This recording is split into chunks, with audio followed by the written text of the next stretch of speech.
Assalamualaikum warahmatullahi wabarakatuh. Sebelumnya perkenalkan, nama saya Thoriq Afilani dari Fakultas Kedokteran Hewan Universitas Udayana dengan NIM 19095111076 dari kelas C. Kali ini saya akan menjelaskan tentang penanganan limbah babi sebagai salah satu tugas di mata kuliah manajemen dan kesehatan babi. Untuk jenis babi yang saya jelaskan adalah babi penggemukan. Untuk limbah babi sendiri terdiri yaitu feses atau tinja, yang sifat fisik limbahnya untuk bahan padatnya sendiri dia kurang dari 85% air. Untuk bahan semi padat dia 85-90% air. Untuk bahan cair dia lebih dari 90% air. Untuk sifat fisik limbahnya sendiri, limbah ternak babi terutama yang paling utama yaitu bahan organik. Feses yang keluar mengandung banyak nutrien seperti nitrogen, fosfor, dan kalium. Secara alami diurai atau dirombak atau didekomposisi oleh mikroorganisme menjadi bahan atau senyawa lebih sendiri, yaitu berbagai gas. Untuk gas hasil feses babi sendiri yaitu ada karbon dioksida atau CO2, ada metan atau CH4, ada amonia, hidrogen sulfat. Bila melebihi dari batas tertentu, bahaya bagi ternak dan manusia. Pertama ada gas CO2. Untuk gas ini kurang berbahaya bagi ternak kecuali kandang tertutup dan ventilasi jelek. Keadaan membahayakan bila terjadi stres panas atau heat stress yang dibersamai dengan kurangnya oksigen dalam kandang sehingga keracunan karbon dioksida. Kemudian ada gas metana.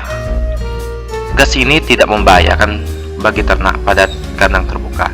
Bila feses terus ditimbun tertutup dapat meledak, atau bila gas metan keluar mudah terbakar. Dan ada gas amonia, yaitu baunya sangat menyengat dan dalam konsentrasi rendah dapat mengiritasi jaringan basah seperti mata dan saluran pernapasan serta mengganggu kesehatan dan performa ternak. Dan kemudian ada gas hidrogen sulfida, yaitu gas yang paling berbahaya, dapat mematikan baik pada konsentrasi rendah tetapi terus-menerus atau tinggi dalam waktu yang pendek. Gas ini muncul bila membongkar timbunan. Selanjutnya ada pemampatan limbah babi. Untuk unsur-unsur yang menunjangnya yaitu volume berlebihan, masih mengandung nutrien, dan mempunyai nilai ekonomi.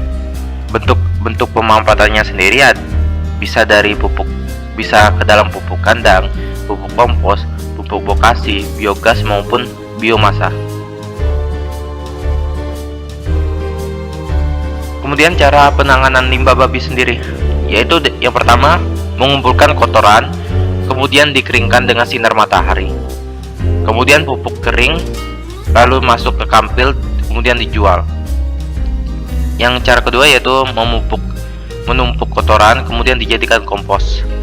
Cara ketiga menumpuk kotoran dalam bak, setelah penuh didiamkan diolah menjadi, untuk bagian padatnya akan diolah menjadi pupuk padat, dan bagian cair akan diolah menjadi pupuk cair.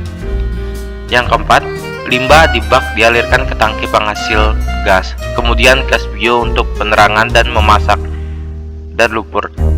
Kemudian pupuk dan makanan ikan. Kemudian yang terakhir yaitu limbah diberikan pada ikan dalam kolam, kemudian dijual. Ada model beternak babi yang mengurangi bau. Biasanya untuk 10-12 ekor babi atau memelihara 2-3 ekor indukan. Bisa menggunakan konsep berikut.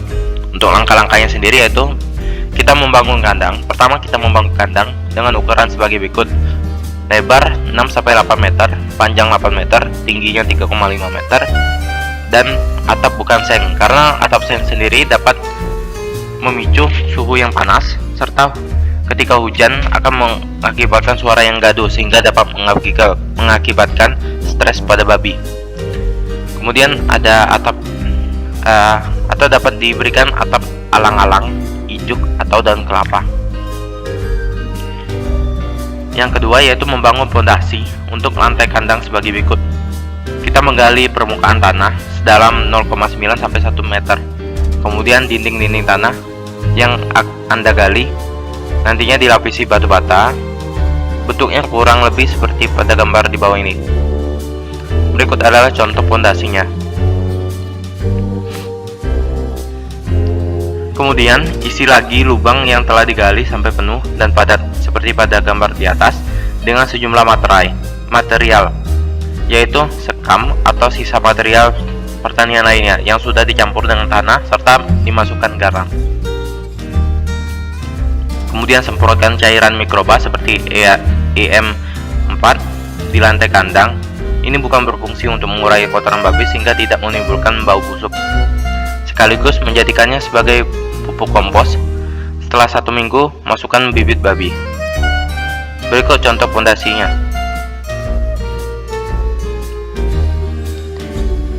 Untuk keuntungan sendiri, babi bisa hidup nyaman di dalam kandang. Kemudian kotoran pun tidak menimbulkan bau busuk yang dapat memancing lalat yang menghinggap. Kemudian kotoran babi yang sudah bercampur dengan material pertanian atau sampah kering bisa Anda gunakan sebagai pupuk.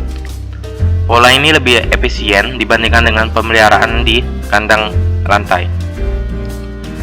Kemudian ada masa panen. Masa panennya sendiri setiap 6 bulan. Kemudian alas kandang yang tadi bisa digantikan dengan yang baru atau bisa digunakan untuk 1 kali siklus pengukuran babi lagi. Berikut segitu saja penyampaian materi dari saya. Apabila ada salah kata, saya mohon maaf. Wassalamualaikum warahmatullahi wabarakatuh.